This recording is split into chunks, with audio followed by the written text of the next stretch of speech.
Mari bergerak bersama guru penggerak menebar manfaat. Assalamualaikum warahmatullahi wabarakatuh. Nama saya Ivan Aditya Pratama Putra, calon guru penggerak Angkatan 10 Kabupaten Blora. Pada kesempatan hari ini saya ditemani oleh Bapak Arif Susanto, SPD, Kepala SDN 2 Ngeloran, Kecamatan Cepu, Kabupaten Blora, sebagai narasumber pertama saya yang kebetulan dalam rangka pemenuhan tugas demonstrasi konseptual program calon guru penggerak Angkatan 10 modul 3.1 tentang pengambilan keputusan berbasis nilai-nilai kebajikan sebagai pemimpin. Kami akan melaksanakan kegiatan wawancara dan juga analisis terkait praktik pengambilan keputusan yang selama ini beliau laksanakan di sekolah, terutama untuk kasus-kasus yang dimana nilai-nilai kebajikan saling bersinggungan atau dilema etika yang sama-sama benar, serta mungkin situasi yang mengandung rujukan moral antara benar dan salah. Assalamualaikum Pak Arif. Waalaikumsalam warahmatullahi wabarakatuh, Pak Ivan. Ya. Terima kasih Bapak sudah meluangkan waktu untuk dapat hadir di sini sebagai narasumber atas praktik wawancara yang akan saya lakukan pada Bapak.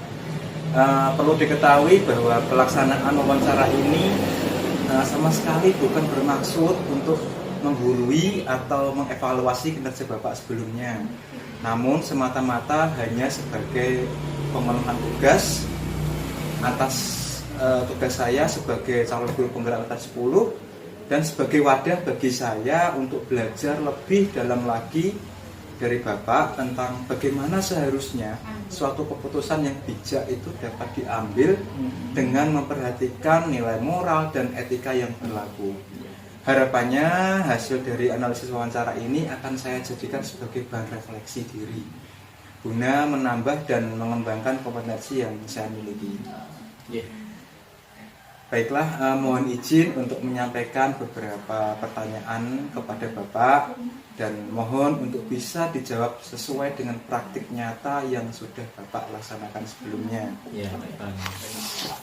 Pertanyaan pertama, Bapak, dalam setiap pengambilan keputusan tentunya ada semacam dilema tersendiri yang kita rasakan karena terkadang setiap keputusan tidak selalu dapat diterima dan menguntungkan bagi seluruh pihak. Tatkala kita mengalami dilema etika karena adanya dua keputusan berbeda yang kita ambil sama-sama benar menurut perspektif masing-masing. Ada pula situasi terjadinya bujukan moral untuk memutuskan sesuatu yang kita tahu dan sadar bahwa itu salah, namun dapat menguntungkan bagi beberapa pihak. Nah, pertanyaannya selama ini bagaimana Bapak dapat mengidentifikasi kasus-kasus yang merupakan dilema etika atau bujukan moral? Oke, terima kasih Pak Ivan. Kaitan dengan pertanyaan Pak Ivan di dalam dilema etika itu sendiri ya Pak, ya memang dilema ini merupakan situasi yang sangat sulit di mana seseorang itu harus menentukan pilihan baik secara moral, duanya benar tetapi bertentangan dalam mengambil sebuah keputusan.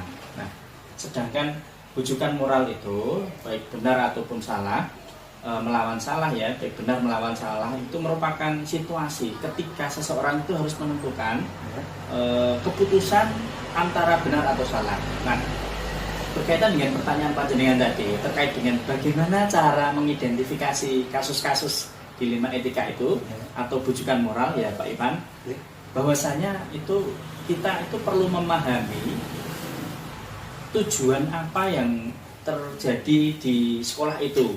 Nah, kemudian kita identifikasi resiko-resiko yang terkait dengan pencapaian tujuan. Setelah itu kita analisis Pak Ivan, analisis resikonya bagaimana.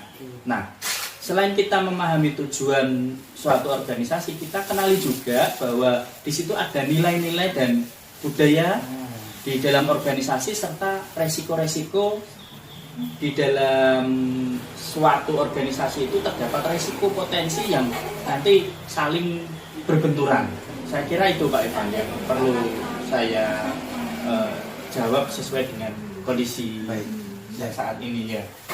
Terima kasih Pak atas jawaban dari panjenengan terkait pertanyaan pertama. Kemudian saya lanjutkan nih Bapak.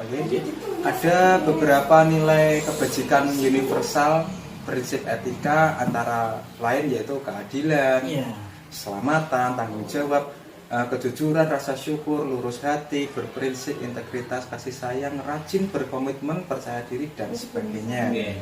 Nah, selama ini bagaimana Bapak menjalankan pengambilan keputusan di sekolah Bapak, terutama untuk kasus-kasus di mana ada dua kepentingan yang sama-sama benar atau sama-sama mengandung nilai kebajikan? Terkait dengan pertanyaan yang barusan disampaikan Pak Ivan, dalam menjalankan pengambilan keputusan di sekolah saya, untuk kasus di mana ada dua kepentingan yang sama-sama benar dan atau mengandung nilai kebajikan, maka ketika ada dua kepentingan tersebut, saya menganalisis mana risiko yang paling besar atau paling kecil terhadap pencapaian tujuan yang ingin saya capai. Nah, risiko yang paling kecil tersebut nanti tentunya yang akan saya jadikan untuk pengambilan keputusan. Yang menggunakan resiko ya Pak, ada resikonya. Berarti skala ukurnya adalah tingkat resiko. Betul. Kalau resikonya besar kita jangan pakai Pak, resikonya kecil kita pakai. Baik. Kemudian izin saya lanjutkan Pak. Pak. Di dalam kaidah keilmuan itu ada 3 prinsip pengambilan keputusan yang bisa digunakan Pak, yaitu berpikir berbasis hasil akhir, berpikir berbasis aturan, dan berpikir berbasis rasa peduli. Nah, kira-kira Pak, hal-hal apa saja yang selama ini Bapak anggap efektif dalam pengambilan keputusan pada kasus-kasus dilema etika? Terkait dengan ini ya, langkah-langkah ya Pak ya, prosedur ya. Yang saya lakukan ini yang menurut saya dianggap efektif dalam pengambilan keputusan. Jadi satu, mengenali masalah dengan cara mengidentifikasinya, itu yang pertama. Kita cari dulu masalahnya apa, kemudian diidentifikasi. Selanjutnya yang kedua Pak Ivan, analisis Pak, langkah-langkah atau resiko-resiko dalam mengambil keputusan, dianalisis terlebih dahulu. Kemudian yang ketiga, mengevaluasi kebijakan atau keputusan yang telah diambil. Kadang ada juga yang efektif dalam pengambilan keputusan, itu mungkin insting Pak. Kadang-kadang memang saya dalam mengambil keputusan itu mengikuti insting saya. Tapi ya seringkali memang insting itu perlu kita gunakan dalam menyikapi kejadian.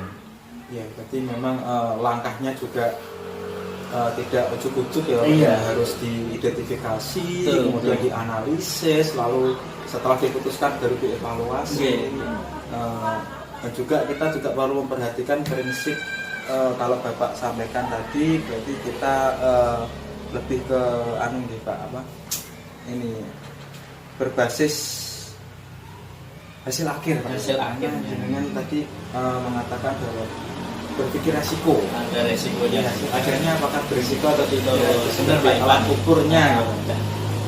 Acuannya. Izin saya lanjutkan gitu. Siap Pak Ivan. Pertanyaan berikutnya yaitu ada 4 paradigma Pak yang biasa terjadi dalam situasi dilema etika, sehingga menjadi tantangan tersendiri. Di antaranya individu melawan kelompok, rasa keadilan lawan rasa kasihan, kebenaran lawan kesetiaan, dan jangka pendek lawan jangka panjang. Nah, menurut Bapak, hal-hal apa saja yang selama ini merupakan tantangan tersendiri bagi Bapak dalam pengambilan keputusan yang kasus-kasusnya itu mengandung dilema etika? Tantangan ya Pak Ivan ya.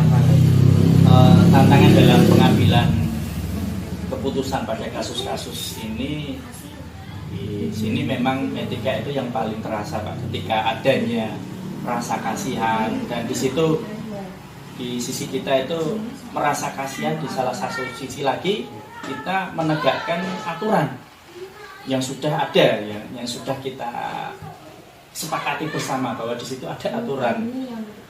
Nah, maka penyelesaiannya tidak bisa oleh saya pribadi Pak, tidak bisa sendiri.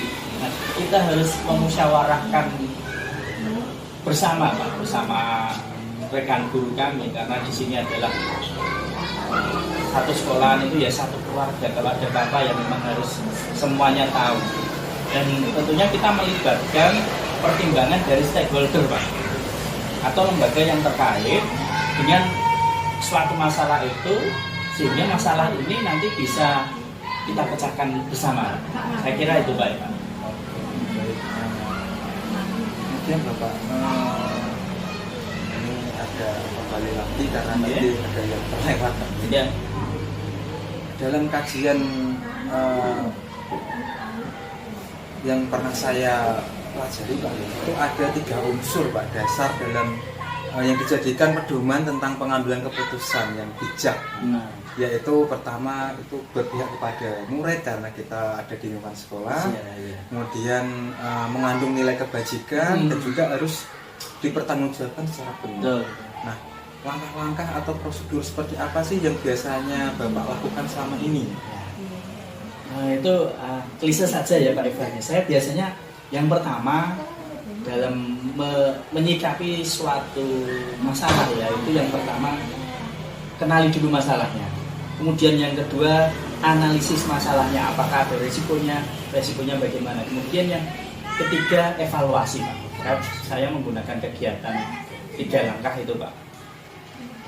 Jadi 3 langkah utama tadi panjenengan sampaikan bahwa perlu diidentifikasi, dianalisis, dan kemudian dievaluasi. Diputuskan dan dievaluasi. Diputuskan kemudian yang paling akhir dievaluasi. Jadi melanjutkan pertanyaan. Siap, ada suatu konsep Pak, yang dapat membantu kita dalam pengambilan keputusan dalam situasi dilema etika dan bujukan moral yang membingungkan ini. Terdiri dari 9 langkah Pak. Salah satunya mengenali nilai-nilai saling bertentangan, menentukan siapa yang terlibat dalam situasi, kumpulkan fakta yang relevan, kemudian pengujian paradigma benar atau salah, melakukan prinsip resolusi, investigasi opsi trilema, buat keputusan, lihat lagi keputusan dan refleksikan. Itu langkah-langkah yang ada di kajian modul yang pernah saya pelajari Bapak. Nah, pertanyaannya Bapak, apakah Bapak memiliki sebuah tata kelola atau jadwal tertentu dalam sebuah penyelesaian kasus dilema etika? Mungkin apakah Bapak langsung menyelesaikan di tempat atau memiliki sebuah jadwal untuk menyelesaikannya? Kalau memang ada, bentuk atau prosedur seperti apa yang Bapak jalankan? Kaitan dengan tata kelola ya Pak. Betul, tata kelola. Tata kelola dalam penyelesaian kasus ini nanti kita lihat Pak, apakah ini diselesaikan di tempat atau nanti ada penjadwalan dalam penyelesaiannya. Nah, kalau saya selesaikan yang lebih baik itu terkadang dengan pertimbangan terlebih dahulu. Yang saya maksud itu pertimbangannya dalam arti ada resiko-resikonya. Kemudian terkadang juga penyelesaian ini ditunggu ataupun diselesaikan dengan waktu secepat mungkin itu, ataupun ditunggu tadi Pak ya, ditunggu ataupun langsung seketika itu Pak. Nah, dalam tata kelola ini nanti kita lihat perkembangan resiko-resiko di kemudian. Nah, kita perlu meminta masukan-masukan dari rekan-rekan sejawat ataupun dari stakeholder untuk penyelesaian suatu masalah yang terjadi di sekolah.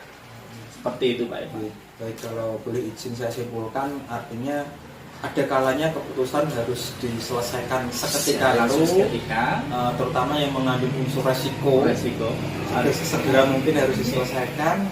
Namun apabila yang dirasa resikonya masih kurang, bisa dijadwalkan untuk berdiskusi lebih lanjut bersama seluruh stakeholder yang terlibat ya Pak ya. Iya. Terima kasih. Izin untuk melanjutkan pertanyaan. Nah, lalu Bapak, adakah seseorang atau faktor-faktor apa yang selama ini mempermudah atau membantu Bapak dalam pengambilan keputusan yang mengandung dilema etika, Pak? Ya, Evan, memang tadi keputusan dilema etika itu terkadang itu bisa diputuskan sendiri, terkadang juga memang di dalam satu sekolah itu juga harus diputuskan melalui musyawarah tadi secara bersama. Nah, faktor yang mempermudah adanya membantu saya dalam mengambil keputusan secara bijak.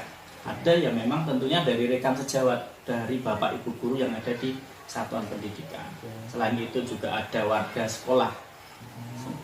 Selain warga sekolah itu juga ada pemangku kebijakan, Pak. Kita juga dengan di sini di balai desa sini juga sering sekali dalam mengambil keputusan kita selalu koordinasi. Apalagi karena memang kita itu berada di sekolah dan masyarakatnya itu juga masyarakat sekitar kita, Pak. Masyarakat desa sendiri. Jadi pemangku kebijakan juga harus tahu apa yang terjadi di sekolah dan bagaimana cara menyelesaikannya. Jadi tidak hanya faktor-faktor terkhusus atau seorang tertentu saja, melainkan semuanya ya Pak. Iya. Semua stakeholder memang dirasa Bapak itu penting sekali. Gitu. Semua terlibat, Pak Ivan. Iya. Terlibat, Pak. Iya. Nah, terakhir Bapak, ini ada satu pertanyaan lagi. Iya. Dari semua hal yang telah disampaikan, kemudian pembelajaran apa yang dapat Bapak petik dari pengalaman Bapak mengambil keputusan dilema etika sebelumnya? Ini Pak Ivan, pada intinya ketika kita itu dihadapkan pada suatu masalah, memang itu orang itu tidak terlepas dari masalah entah di rumah ataupun di sekolah. Ini kan memang di satuan pendidikan. Nah, yang terpenting itu terlebih dahulu kita harus mengetahui akar masalahnya, Pak. Cari akarnya, berarti penyakitnya iki apaan gitu. Yeah. Kemudian kalau kita bingung dalam menyelesaikannya, kita bisa meminta saran dari pihak yang terkait, yang mungkin lebih punya pengalaman, mungkin bisa sharing dengan rekan sejawat. Kita berbagi bukan berbagi masalah, tetapi berbagi bagaimana cara memberikan pelayanan terbaik pada masyarakat jika di sini ada suatu masalah semacam itu. Nah, dan memang saran-saran dari rekan Bapak Ibu guru, kemudian dari stakeholder, kemudian pemangku kebijakan itu sangat diperlukan sekali Pak Ivan dalam mengambil sebuah keputusan. Dan memang terkadang saya juga menggunakan insting atau rasa saya ini memang diperlukan sekali itu. Walaupun insting itu abstrak ya, tidak terlihat. Tapi itu kadang-kadang memang ada konektivitas Pak di situ. Kadang malah pakai insting malah bisa selesai. Itu Pak Ivan jawaban dari saya, Pak. Terima kasih. Kalau boleh saya tangkap tadi, memang dalam setiap pengambilan keputusan pasti tidak selalu semuanya berjalan lancar dan diterima oleh seluruh pihak. Pasti ada suatu poin yang bersinggungan tetap ada. Namun walaupun kita sebagai atasan yang memiliki wewenang untuk memutuskan apapun sebetulnya, tapi kita tetap tidak bisa untuk memendam adanya mungkin potensi masalah sendiri. Kita perlu diskusi dengan seluruh rekan-rekan dan warga sekolah, termasuk stakeholder ataupun pemangku kebijakan. Baik, alhamdulillah sangat bermanfaat sekali Pak penjelasan dari Bapak terkait praktik baik pengambilan keputusan yang sudah Bapak terapkan sebelumnya. Kiranya kegiatan wawancara ini dapat kita akhiri, Pak. Terima kasih atas kesempatan yang Bapak berikan. Semoga ilmu dan pengalaman yang Bapak berikan tadi dapat bermanfaat bagi saya ke depannya.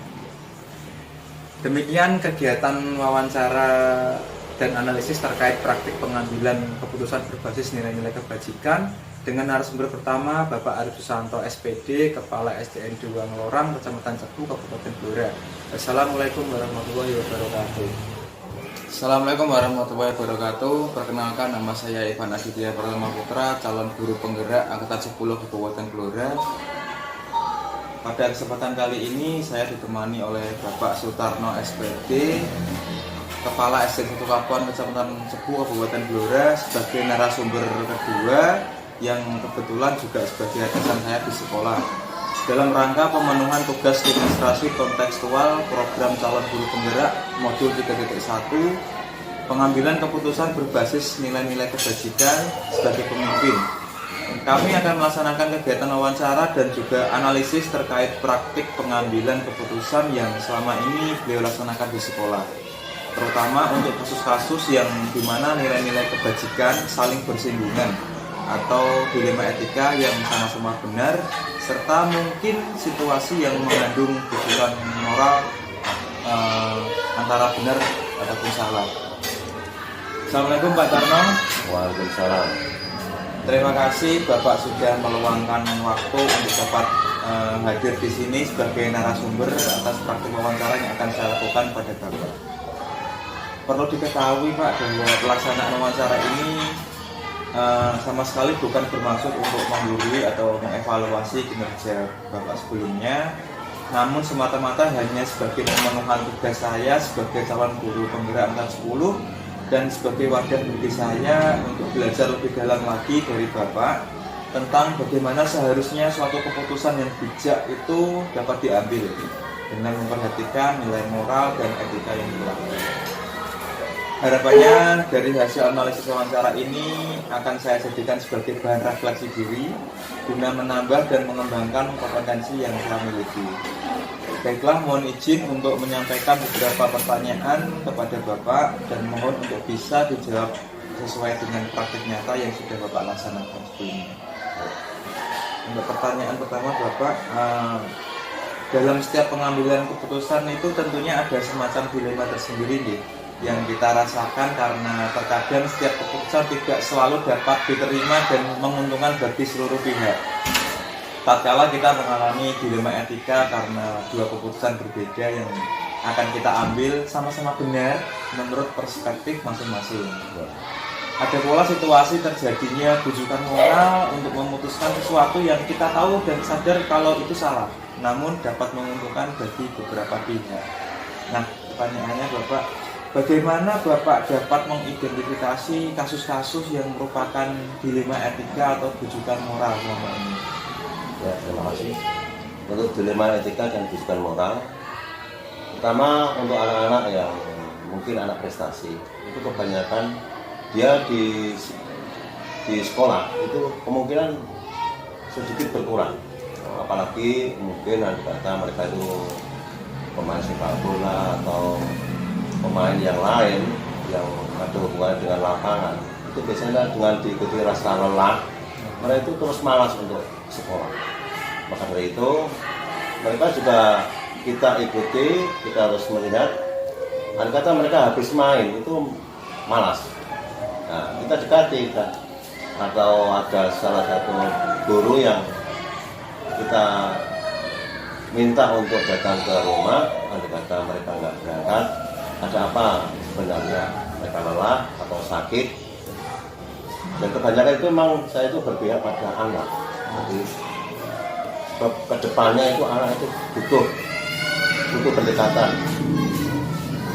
Kalau mereka mungkin sakit, kita berikan mereka itu kebebasan untuk memulihkan sakitnya itu. Tapi kalau malas, ya kita ajak untuk tetap dia untuk berangkat sekolah, walaupun dia nanti sedikit mungkin kurang dalam pendidikan, menerima pelajaran.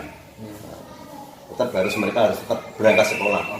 Sebab dengan sekolah mereka untuk bisa bersinergi dengan prestasinya dia. Kalau boleh saya simpulkan dari jawaban Bapak bahwa memang perkembangan karir anak itu penting karena ya. itu sebagai modal masa depannya. Namun sekolah juga punya aturan untuk harus tetap masuk ya Pak ya. Jadi Bapak tidak membatasi kreativitas anak, namun juga harus tetap bertanggung jawab pada sekolah gitu. Izin lanjut untuk pertanyaan kedua gitu. Ada beberapa Pak nilai kebajikan universal untuk masalah etika yang kami pelajari Pak. Antara lain keadilan, keselamatan, tanggung jawab, kejujuran, rasa syukur, berprinsip, integritas, rajin, berkomitmen, percaya diri dan lain-lain. Nah, selama ini bagaimana Bapak menjalankan suatu pengambilan keputusan di sekolah, terutama untuk kasus-kasus ada dua kepentingan yang sama atau sama-sama mengandung nilai kebajikan, Pak? Itu bagaimana Bapak menyikapinya? Contohnya apa itu? Karena dengan sedang ingin memutuskan suatu keputusan, namun ada dua keputusan yang sebetulnya sama-sama baik, namun tidak baik bagi orang lain tapi baik bagi orang lain juga. Jadi bagaimana yang menyikapinya? Mungkin ya kita pertemukan dulu antara orang yang bermasalah tersebut, mana yang lebih baik. Mungkin contohnya apa ya gitu? Barangkali mungkin ya kita singgung masalah tadi ya Pak, untuk kasus anak yang ada bakat di bola namun dia tidak sekolah atau meninggalkan sekolah. Mungkin barangkali panjenengan ada dilema untuk karena sekolah juga punya aturan presensi kehadiran harus berapa persen. Andai kata si anak tersebut tidak masuk sekolah itu di atas batas absen yang sudah ditentukan untuk bolosnya. Nah, di satu sisi kita harus menegakkan aturan untuk mungkin bisa mengeluarkan atau mungkin tidak menaikkan kelas. Di satu sisi itu tadi adalah suatu kegiatan yang positif untuk anak tersebut. Nah, itu bagaimana menyikapi? Tetap saya itu berpihak pada anak. Jadi mereka harus tetap kita dampingi terus itu. Jadi mereka tetap kita dorong untuk menuju ke prestasinya. Tapi ya memang kita harus tahu, ya kebanyakan anak-anak yang prestasinya bagus itu banyak anak-anak yang kena masalah di sekolah. Terima kasih. Untuk pertanyaan berikutnya Pak, tadi dengan mengatakan tetap mengutamakan keberpihakan pada murid.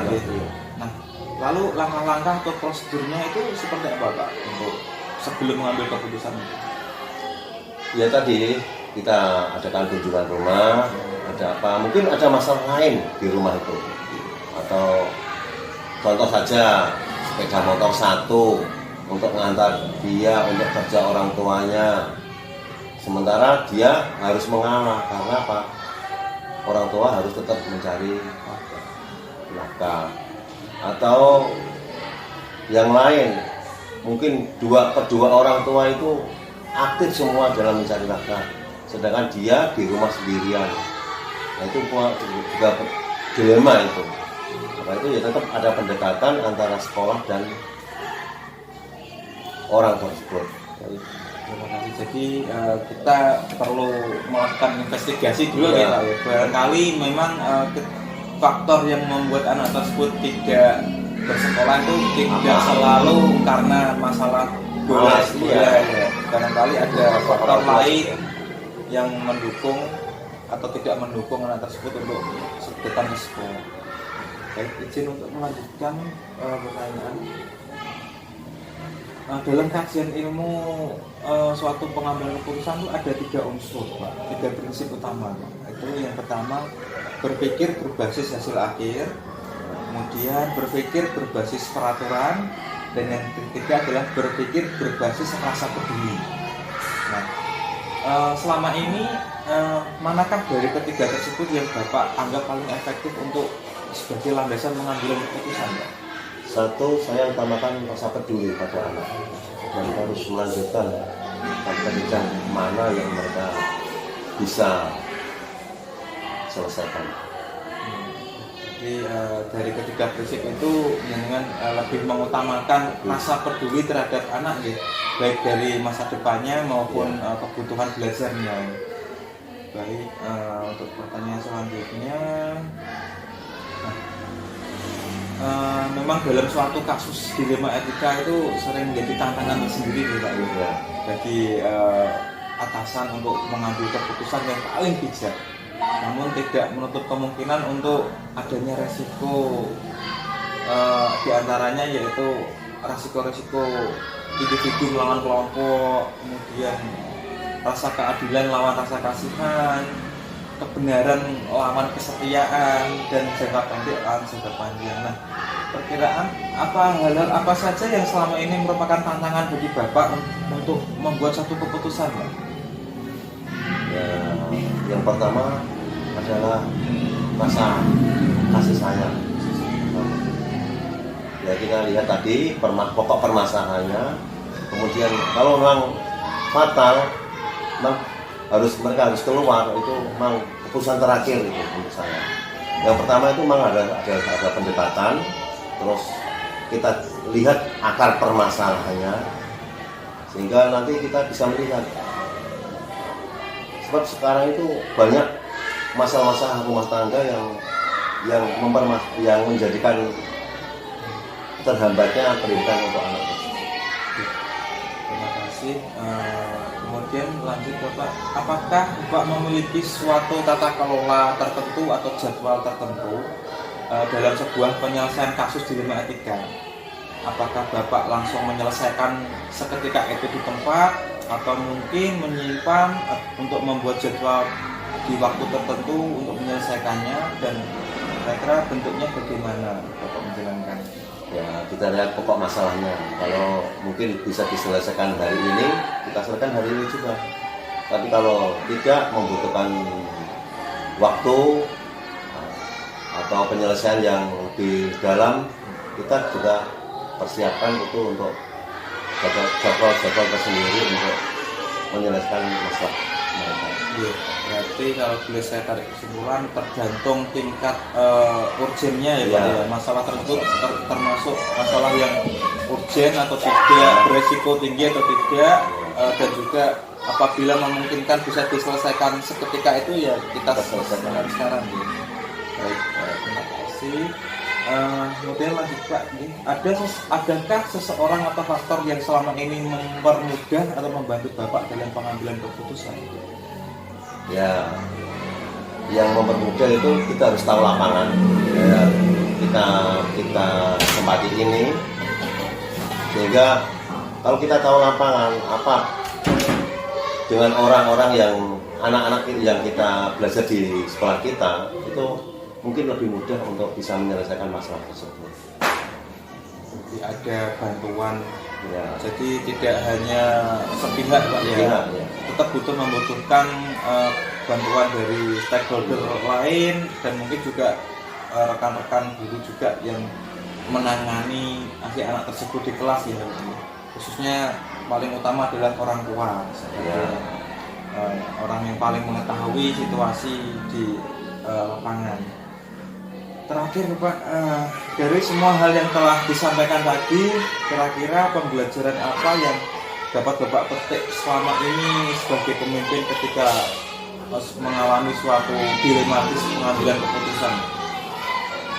Yang pertama, kita tahu tentang lingkungan mereka, lingkungan sekolah kita, terus kebiasaan anak-anak itu kemana, kita harus tahu.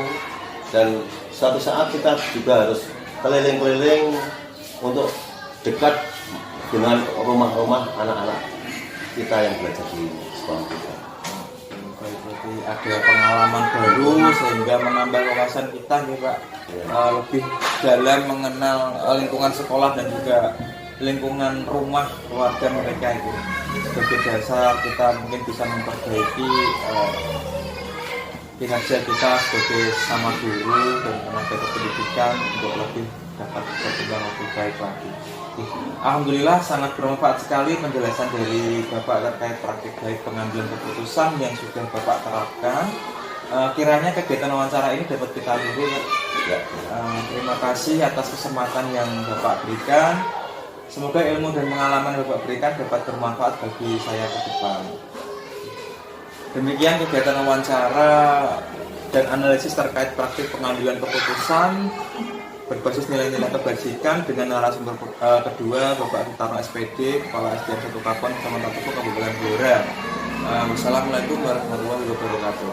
Mari bergerak bersama guru penggerak, menebar manfaat bagi pendidikan merdeka. Lekas bergerak dalam pendidikan penggerak, ciptakan generasi unggul penopang bangsa. Mari bergerak, lekas bergerak, dan selalu menggerakkan. Mari bergerak, lekas bergerak, dan selalu menggerakkan. Mari bergerak bersama guru penggerak, menebar manfaat bagi pendidikan merdeka.